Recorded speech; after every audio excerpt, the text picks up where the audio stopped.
ភាពជោគជ័យមិនទាមទារការបង្កើតអ្វីដែលថ្មីឬប្លែកពីគេនោះទេប៉ុន្តែវាគឺជាការលះបង់ការតាំងចិត្តនិងការអភិវឌ្ឍការងារដែលយើងកំពុងធ្វើឲ្យកាន់តែល្អប្រសើរពីមួយថ្ងៃទៅមួយថ្ងៃរបៀបបង្កើតវីដេអូបែបនេះដែលប្រើប្រាស់ទូរស័ព្ទដៃហើយដឹកឲ្យគិតថ្លៃឥឡូវយើងទៅសិក្សាអស់គ្នាភាពជោគជ័យមិនទាមទារការបង្កើតអ្វីដែលថ្មីឬប្លែកពីគេនោះទេប៉ុន្តែគឺការលះបង់ការតាំងចិត្តនិងការអភិវឌ្ឍការងារដែលសម្រាប់វីដេអូមួយនេះគឺខ្ញុំនឹងបង្ហាញបងប្អូនអ្នកគ្នាអំពីការបង្កើតនៅវីដេអូ AI ហើយនិយាយភាសាខ្មែរបានច្បាស់ដោយមនុស្សយើងនិយាយអញ្ចឹងហើយសម្រាប់វីដេអូមួយនេះផងដែរគឺខ្ញុំបង្ហាញទៅដល់បងប្អូនអ្នកគ្នា3ចំ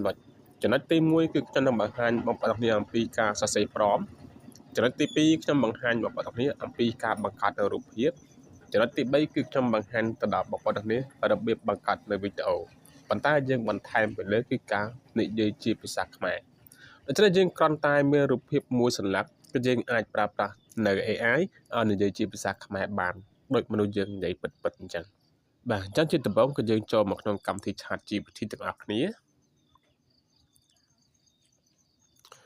អញ្ចឹងមកដល់ចំណុចនេះគឺយើងត្រូវសរសេរប្រមដើម្បីបង្កើតរូបភាពប៉ុន្តែគឺយើងអត់ចេះសរសេរប្រមបាទនេះគឺជាបញ្ហាមួយដែលខ្ញុំចង់បង្ហាញទៅដល់បងប្អូនគ្នាតើយើងធ្វើបែបម៉េចដើម្បីបង្កើតរូបភាពមកឲ្យត្រូវទៅតាមអ្វីដែលយើងចង់បានប៉ុន្តែយើងអត់ចេះសរសេរប្រមចំណុចមួយនេះប្រសិនបើបងប្អូនអ្នកគ្នាចង់បានប្រភេទរូបភាពមួយណាទៅតាមការសម័យរបស់បងប្អូនអ្នកគ្នាបងប្អូនអ្នកគ្នាអាចទៅស្វែងរកនៅលើ Google បានចឹងហើយពេលដែលបងប្អូនអ្នកគ្នាបានយកនៅរូបភាពមួយសន្លឹកដែលជារូបភាពដែលបងប្អូនអ្នកគ្នាពេញចិត្តដែលបាន download ចេញពី Google ហើយគឺយើងចូលមកក្នុងកម្មវិធី ChatGPT បាទហើយបន្ទាប់មកពេលយើងចូលមកដល់ ChatGPT គឺបងប្អូនអ្នកគ្នាកន្លែងមើលត្រង់កន្លែងសញ្ញាលេខបូកនេះកន្លែងនេះគឺជាកន្លែងដែលយើងដាក់នៅរូបភាពចឹងហើយបងប្អូនអ្នកគ្នាចុចកន្លែងសញ្ញាលេខបូកនោះមួយមកបន្តមកទៀតគឺបងប្អូនអ្នកគ្នាយកកន្លែង photo នេះបាទយើងប៉ះតំណឹងមួយទៀតមកហើយបងប្អូនអ្នកគ្នាទៅជ្រើសរើសនៅរូបភាពមួយដែលបងប្អូនអ្នកគ្នាបានទាញយកចេញអំពី Google មកដែលជារូបភាពមួយគឺជារូបភាពដែលបងប្អូនអ្នកគ្នាចង់បង្កើតនៅវីដេអូប៉ុន្តែយើងអត់ចេះបង្កើតនៅរូបភាពទេយើងអត់ចេះសរសេរប្រមទេប៉ុន្តែគឺយើងមានរូបភាពជាគំរូមួយស្រេចដែលយើងទៅយកពី Google មកចឹងយើងជ្រើសរើសទៅលើរូបភាពណាមួយដែលយើងចង់ប្រើប្រាស់ហើយយើងយកពាក្យដាននេះមកបាទកន្លែងនេះយើងឆាច់ទៅនឹងមកបាទរូបភាពគឺវានឹងមកចូលមកដល់កន្លែងនេះបាទអញ្ចឹងពេលដែលរូបភាពចូលមកដល់កន្លែងនេះគឺយើងកលេចមើលខាងក្រោមបាទគេដាក់ថា Ask ChatGPT បាទគឺការសាកសួរទៅលើ ChatGPT ដូច្នេះហើយគឺយើងសរសេរមកណាបាទអញ្ចឹងយើងអត់ចេះសរសេរភាសាអង់គ្លេសយើងចេះតែភាសាខ្មែរចឹងហើយយើងសរសេរភាសាខ្មែរតែម្ដងទៅដើម្បីឲ្យ ChatGPT បង្កើតប្រមថ្មីឲ្យយើងមួយបាទអញ្ចឹងយើងដាក់មកសូមសរសេរប្រមបាទដាក់មកប្រមឲ្យខ្ញុំមួយ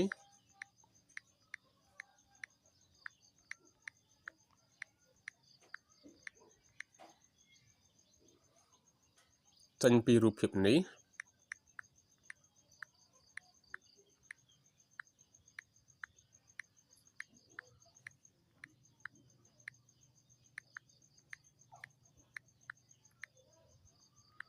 ដើម្បីបង្កើតនៅរូបភាពថ្មីមួយទៀត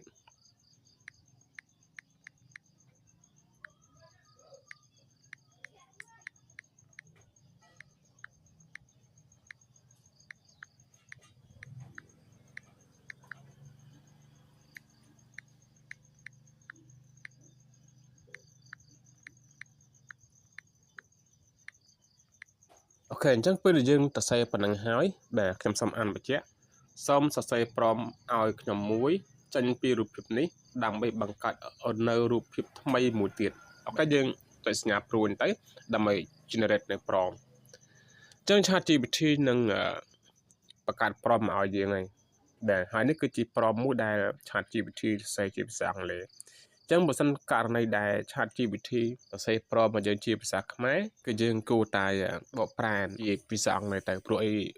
ភាសាអង់គ្លេសគឺវាត្រូវច្រើនជាងភាសាខ្មែរអញ្ចឹងហើយយើងអាចប្រើប្រាស់ជាភាសាអង់គ្លេសអញ្ចឹងពេលយើងបានប្រមហើយយើង copy ប្រមនឹងមកដើម្បីបានប្រមហ្នឹងយើងសង្កត់វាឲ្យជាប់យើងសង្កត់ជាប់មកគឺវាឲ្យសញ្ញាបែបហ្នឹងអញ្ចឹងអស់មកយើងមើលសញ្ញានេះ នេះអស់ទៅខាងលើមកហ្នឹងហើយហើយនេះគឺអស់មកខាងក្រោមណាហ្នឹងអូខេយើងអស់មកអស់មកខាងក្រោមអស់ទៅខាងលើបាទហើយនៅត្រង់ចំណុចនេះកន្លែង 16.9 នេះបើសិនមកបងប្អូនអ្នកគ្នាចង់បានរូបលក្ខណៈ portrait គឺការបញ្ឈរទូរស័ព្ទគឺយើងយក 9.16 ទៅប៉ុន្តែបើយើងចង់បានលក្ខណៈ landscape ផ្ដេកទូរស័ព្ទគឺយើងយកប៉ុណ្ណឹងមក 16.9 ហ្នឹងបន្តមកទៀតគឺពេលដែលយើង select ទៅលើអក្សរដែលយើងចង់បានហើយគឺវាលុតសញ្ញានេះឲ្យយើងនេះលុតសញ្ញា copy នេះបាទយើងចុចកន្លែងហ្នឹងមក copy ហ្នឹងអូខេបន្តមកទៀតគឺយើងដាក់ចូលមកក្នុងកន្លែងនេះមកដើម្បីបង្កើតរូបភាពណាឬក៏យើងចូលឲ្យថ្មីតែម្ដងក៏បានដែរយើងយកឡើងនេះចូលឲ្យថ្មីណាបាទយើងចូលឲ្យថ្មីមកបាទបន្តមកទៀតយើងដាក់នៅ prompt ចូលមកពេលដាក់នៅ prompt ចូលហើយគឺយើងអាចបញ្ជាក់ខាងលើបាទយើងអាចបញ្ជាក់ខាងលើថាសូមបង្កើតរូបភាពឲ្យក្នុងមួយដាក់ចាំមក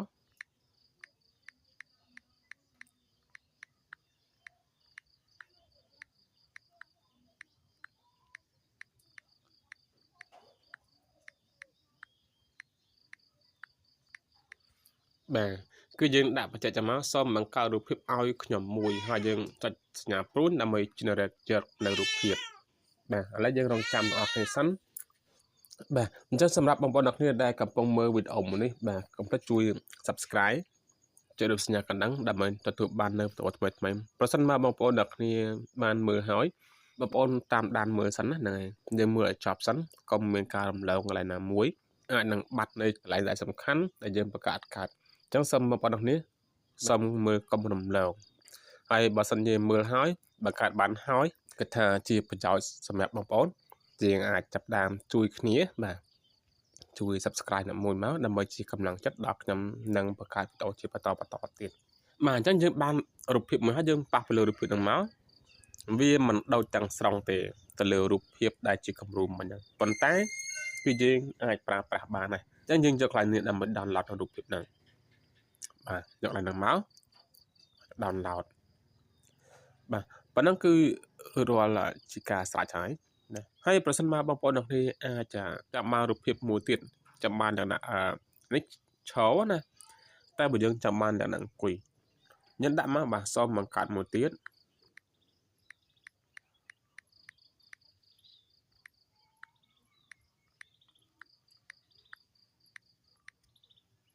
គឺនាងកំពុងអង្គុយយើងបញ្ជាក់ចាំមកហ្នឹងហើយគឺនាងកំពុងអង្គុយមើលទិដ្ឋភាពបាទដាក់ចាំមកប៉ុណ្ណឹងគឺហើយបាទហើយសំខាន់គឺយើងមើលព្រមមកយើងកុំឲ្យទៅសេខុសសូមបង្កើតរូបនេះសូមបង្កើតរូបភាពនេះមួយទៀតគឺនាងកំពុងអង្គុយមើលទិដ្ឋភាពហើយយើង generate ទៅចាំមើលរូបភាពមកវាបែបម៉េចហើយសម្រាប់បងប្អូនអ្នកគ្នាដែលមានចម្ងល់បាទសូម comment ខាងក្រោមវីដេអូមកខ្ញុំនឹងព្យាយាមឆ្លើយតបទៅដល់បងប្អូនអ្នកគ្នាដោយការតបនោះគឺតបតាមរយៈ comment ឬក៏នឹងបង្កើតជាវីដេអូដើម្បីបង្ហាញជាបន្តទៀតទៅដល់បងប្អូនអ្នកគ្នាផងដែរបាទឃើញនេះគឺបានអង្គុយវិញម្ដងហើយបាទហើយយើងចុចសញ្ញាព្រួយនេះមកដើម្បី download បាទយើងចុចមកគឺយើង download បាទអញ្ចឹងវីដេអូនេះគឺងាយស្រួលទេប៉ុន្តែងាយស្រួលសម្រាប់ការយល់របស់យើងណាបាទតែបើយើងអត់យល់ទេក៏វាពិបាកដែរអញ្ចឹងហើយយើងបាននៅរូបភាពពីរសន្លឹកអញ្ចឹងយើងត្រូវធ្វើបែបម៉េចដើម្បីឲ្យរូបភាពយើងនឹងអាចនិយាយជាភាសាខ្មែរបានហើយយើងធ្វើយ៉ាងម៉េចដើម្បីឲ្យរូបភាពហ្នឹងទៅជាវីដេអូម្ដងអញ្ចឹងគឺយើងចូលទៅក្នុងកម្មវិធីមួយទៀតណាបាទគឺបងប្អូននេះចូល browser មក browser ណាមួយក៏បានដែរឲ្យតែបងប្អូននេះធ្លាប់ប្រើចំណែកខ្ញុំគឺចូលក្នុងកម្មវិធី Chrome បាទអញ្ចឹងពេលយើងចូលមកដល់ចំណុចនេះគឺបងប្អូននេះក៏លេខមើលត្រង់កន្លែងនេះ search Google គឺយើងវាយមកយើងវាយឈ្មោះ website មួយមក website មួយណាដែលយើងបង្កើតដើម្បីប្រើប្រាស់នៅក្នុងការបង្កើតនៅវីដេអូបាទគឺខ្ញុំប្រើ Google Lab Apps បាទនេះគឺជាកម្មវិធីឬក៏ជាឈ្មោះ website មួយដែលខ្ញុំប្រើរាល់ថ្ងៃគឺ Google Lab FX បាទយើងបញ្ជូនទៅ បាទបន្តមកទៀតគឺបងប្អូននេះកន្លែងមើលត្រង់កន្លែងនេះ Google Labs FX ឬក៏ Labs Google FX បាទយើងប៉ះត្រង់មកដើម្បីបន្តទៅមុខទៀតនៅក្នុងការបំពេញនៅបេសកកម្មរបស់យើងអញ្ចឹងមកដល់ចំណុចនេះគឺយើងកន្លែងមើលត្រង់កន្លែងខាងក្រោមនេះប៉ុន្តែខ្ញុំសូមដាក់នៅដក Edison បាទដក Edison ទើបធំស្រួលមើលបាទមិញហ្នឹងគឺវាជាផ្ទាំងកុំព្យូទ័រទេបាទដែលសបផ្សាយទេអញ្ចឹងខ្ញុំដាក់ផ្ទាំងទូរស័ព្ទវិញមកដល់ចំណុចនេះបាទគឺបងប្អូននេះកន្លែងមើលត្រង់កន្លែងនេះ Flow Google បាទយើងប៉ះ Flow Google មួយដើម្បីបន្តទៅមុខទៀតសម្រាប់បងប្អូនអ្នកគ្នាបាទដែលចូលដល់ចំណុចនេះជាបន្តទៀតគឺយើងមើលកន្លែងនេះ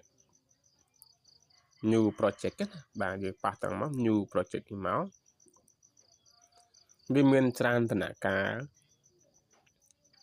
នៅក្នុងការចូលទៅដល់ website ហ្នឹងដែលយើងត្រូវបង្កើតបានមកដល់ចំណុចនេះគឺជាកន្លែងដែលយើងត្រូវបង្កើតហើយប៉ុន្តែយើងមិនងាយស្រួលទេបាទគឺយើងដាក់ជា desktop site សិននេះគឺជាការប្រើប្រាស់លើទូរស័ព្ទដៃអញ្ចឹងហើយយើងត្រូវ set up ទៅលើកម្មវិធីរបស់យើងជាលក្ខណៈដែលយើងប្រើប្រាស់លើកុំព្យូទ័រអញ្ចឹងណាបាទយើងយកខាងសញ្ញាត្រេក3នេះបាទយើងប៉ះសញ្ញាត្រេក3នឹងមួយសិនមកហើយយើងអស់មើលរកពាក្យនេះរកពាក្យហ្នឹងមកណាបាទនេះ desktop site ហ្នឹងយើងប៉ះសញ្ញា4ជ្រុងមកគឺវាលោតចូលទៅផ្ទាំង desktop site គឺជាផ្ទាំងមួយដែលមានលក្ខណៈដូចយើងប្រើប្រាស់ laptop អញ្ចឹងឬក៏កុំព្យូទ័រអញ្ចឹងហើយករណីដែលបងប្អូនទាំងនេះចូលមកហើយវាឲ្យយើង sign in Gmail account ចូលអញ្ចឹងបងប្អូនទាំងនេះគ្រាន់តែជ្រើសរើស Gmail ណាមួយដែលបងប្អូនទាំងនេះចង់ sign in ទៅគឺវាចូលមកដល់កន្លែងហ្នឹងហើយម្យ៉ាងទៀតគឺយើងបង្កើត free ដោយអត់គិតថ្លៃមួយថ្ងៃគឺយើងអាចប្រើបាន2វីដេអូណាបាទអញ្ចឹងខ្ញុំសូមបញ្ជាក់នៅក្នុង Labs Google FX គឺយើង generate បានតែ2វីដេអូតែប៉ុណ្ណោះក្នុងរយៈពេល24ម៉ោង Gmail មួយណាបាទអញ្ចឹងបើយើងមាន Gmail 10គឺយើងអាចបង្កើតបាន20វីដេអូប៉ុន្តែមិនមែនថា Gmail មួយនោះយើងបង្កើតបាន2វីដេអូឈប់ប្រើប្រាស់ទេគឺមិនមែនទេគឺ24ម៉ោងគឺយើងអាចបង្កើតបាន2វីដេអូរាល់24ម៉ោងអញ្ចឹងយើងមកដល់ចំណុចនេះគឺខ្ញុំអត់ zoom ធំទេប៉ុន្តែបើមិន zoom មកធំគឺវាពិបាកមើលប៉ុន្តែមិនអីទេគឺខ្ញុំនឹងបង្ហាញជាសញ្ញាព្រួយហើយធ្វើមួយទៅដល់បងប្អូនទាំងនេះបន្ទាប់មកទៀតបាទយើងចាប់ដើមដាក់នៅរូបភាពចូលព្រោះក្នុងកម្មវិធីនេះគឺយើងប្រើប្រាស់ដើម្បី generate នៅវីដេអូដែលយើងបង្កើតចេញពីរូបភាពមិនចឹងហើយមិនតែប៉ុណ្ណោះគឺយើងបន្ថែមនឹងការនិយាយភាសាខ្មែរទៀតអញ្ចឹងហើយយើងកន្លែងមកខាងក្រោមណាបាទនៅខាងក្រោមហើយយើងយកកន្លែងសញ្ញាបូកនេះបាទសញ្ញាបូកណាបាទយើងប៉ះសញ្ញាបូកនឹងមកដើម្បីទៅយកនៅរូបភាពរបស់យើងហើយពេលដែលយើងទៅសញ្ញាបូកហើយគឺវាអត់មានឃើញអីទេយើងអស់ទៅណាទៅណីក៏អត់ឃើញដែរអញ្ចឹងយើង back ថយក្រោយសិនយើងថយក្រោយមួយសិនយើងចុចប៊ូតុងថយក្រោយមួយមកបាទទើបយើងឃើញនៅកន្លែងនេះ upload media បាទយើងប៉ះទៅនឹងមក upload media ហើយយើងចាប់ផ្ដើមជ្រើសរើសនៅរូបភាពមួយដែលយើងចង់ធ្វើជាវីដេអូពេលយើងជ្រើសរើសនៅរូបភាពនេះហើយគឺយើងយកពាក្យនេះដាន់នេះបាទយើងប៉ះដាន់នឹងមកគឺវារត់មកចូលកន្លែងនេះហើយយើង zoom វាអត់តវិញតិចមកបាទគឺវាអូតូវាព្រីអូតូទេកន្លែងហ្នឹងបាទយើង zoom តមកបាទកំពុងតែដំណើរការហើយបាទឥឡូវយើងរងចាំដើម្បីឲ្យរូបភាពយើងចូលនៅក្នុងកម្មវិធីអីពេញសិនបន្តមកទៀតគឺយើងកលេចមើលខាងក្រោមឥឡូវយើងដាក់ពេញរូបភាពយើងណាបាទយើងដាក់ពេញហើយយើងកលេចខាងក្រោមនេះកន្លែងនេះកន្លែង add full prompt យើងប៉ះត្រង់មួយមកចឹងមកដល់ចំណុចនេះគឺយើងត្រូវដាក់ prompt ចូលហើយមិនដាក់ prompt ទេគឺយើងដាក់នៅភាសាឲ្យរូបហ្នឹងនិយាយនេះរូបនេះឲ្យរូបហ្នឹងវានិយាយជាភាសាខ្មែរយើងដាក់អក្សរជាភាសាខ្មែរមកឥឡូវទីដំបូងគឺយើងត្រូវសរសេរជាភាសាអង់គ្លេសសិនបងប្អូនអ្នកគ្នាសរសេរតាមខ្ញុំមកកាលណាអត់សរសេរតាមខ្ញុំដូចខាងលើទេគឺវាអត់និយាយទេបាននិយាយក៏និយាយភាសាផ្សេងដែរអញ្ចឹងក៏យើងត្រូវសរសេរជាភាសាអង់គ្លេសមុនសិន create this image into a video and speak Khmer language អត់ដាក់សញ្ញាស្មើចាំមកឥឡូវយើងបរិចមើលភាសាយើងសរសេរនេះ create this image into a video and speak Khmer language យើងសរសេរអញ្ចឹងទើបយើងអាចដាក់ភាសាខ្មែរចូលមកអញ្ចឹងយើងដាក់ភាសាខ្មែរចូលមកដើម្បីឲ្យរូបភាពនិយាយភាសាខ្មែរភាពជោគជ័យមិនទាមទារការបង្កើតអ្វីដែលថ្មី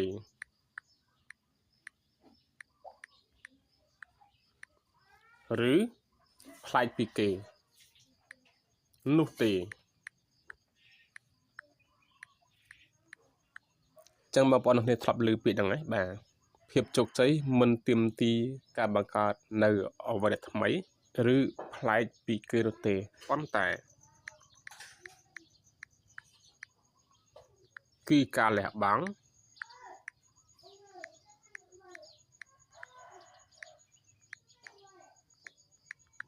ការតាំងចិត្ត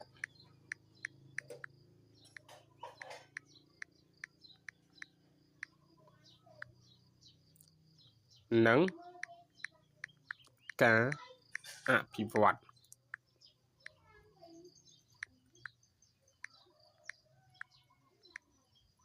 ការងារ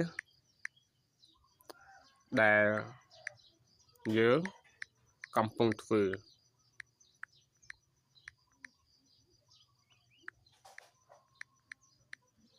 វាឲ្យល្អប្រសើរ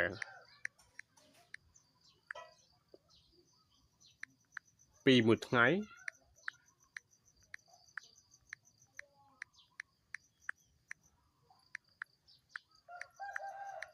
ទៅមួយថ្ងៃ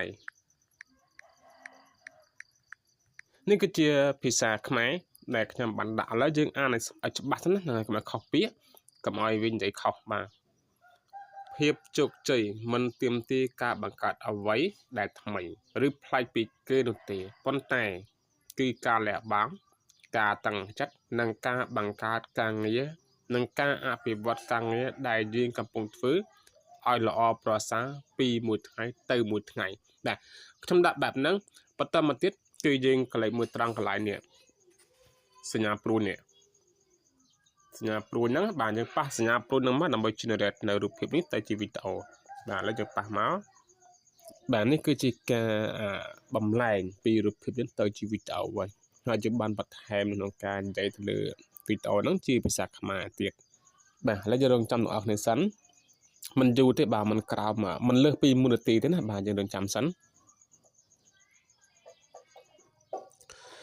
បាទសម្រាប់បងប្អូនអ្នកគ្នាដែលមើលចម្ងល់ក្នុងការមើលវីដេអូមួយនេះបាទកុំភ្លេច comment ខាងក្រោមណាបាទ comment ខាងក្រោមវីដេអូខ្ញុំនឹងព្យាយាមឆ្លើយតបតាមរយៈ comment របស់បងប្អូនអ្នកគ្នាឬក៏ខ្ញុំនឹងផលិតជាវីដេអូបន្តដើម្បីបង្ហាញទៅដល់បងប្អូនអ្នកគ្នាផងដែរបាទអញ្ចឹងយើងបាន generate ចប់ហើយនៅរូបភាពរបស់យើងទៅជាវីដេអូឥឡូវយើងដើម្បីបាននៅវីដេអូនេះគឺយើងប៉ះទៅលើវីដេអូនេះមកណាបាទយើងប៉ះសិនបាទយើងប៉ះវីដេអូនេះមកគឺការបើកវីដេអូហ្នឹងណាអញ្ចឹងមកដល់កន្លែងនេះបាទយើងចូលមកដល់កន្លែងហ្នឹងគឺស្ដាប់សំណោភាពជោគជ័យមិនទាមទារការបង្កើតអ្វីដែលថ្មីឬប្លែកពីគេនោះទេប៉ុន្តែគឺការលះបង់ការតាំងចិត្តនិងការអភិវឌ្ឍការងារដែលយើងបាទអញ្ចឹងគឺវាអានអត់អស់ទេដោយសារតែយើងមានពេលត្រឹម8វិនាទីតែបើវាអត់អស់យើងអាចបន្តទៀតណាបាទអញ្ចឹងយើងដើម្បីបានវីដេអូនេះគឺយើងមើលសញ្ញាខាងព្រួយខាងលើនេះសញ្ញាព្រួយណាបាទខាងលើនេះទូចនេះបាទខ្ញុំអត់ស៊ូមទេបាទយើងប៉ះមកប៉ះសញ្ញាព្រួយនោះមកពេលនោះគឺយើងនឹងបានវីដេអូថ្មីមួយបាទអញ្ចឹងយើងថយក្រោយមកក៏យើងមើលសញ្ញានេះដើម្បីថយក្រោយបាទយើងប៉ះមកដើម្បីថយក្រោយបាទឥឡូវយើងចង់បន្តក៏អត់បានដែរដោយសារតែយើងមួយថ្ងៃបង្កើតបានតែ2ទេប៉ុន្តែមុនហ្នឹងខ្ញុំបង្កើតមួយហើយចាំនេះមួយទៀតគឺ2នេះឃើញទេបាទគឺ2បាទអញ្ចឹងគឺវាចេញសញ្ញាក្រហមហ្នឹងគឺយើងបង្កើតលេខបានហើយយើងរងចាំ24ម៉ោងទៅយើងអាចបង្កើតបានទៀតបាទអញ្ចឹងវីដេអូនោះគឺមិនប៉ុណ្ណឹងដែរហើយក៏សូមអរគុណបាទខ្ញុំសូមបញ្ចប់ប៉ុណ្ណឹងហើយក៏សូមអរគុណច្រើនសម្រាប់បងប្អូនអ្នកនាងបានគ្រប់គ្រង channel របស់ខ្ញុំបាទហើយខ្ញុំនឹងព្យាយាមធ្វើជាបន្តទៀតក្នុងការបង្ហាញទៅដល់បងប្អូនអ្នកនាងរបៀបបង្កើតនៅវីដេអូ AI បាទក៏ជាការបង្កើតនៅបទចម្រៀង AI ផងដែរ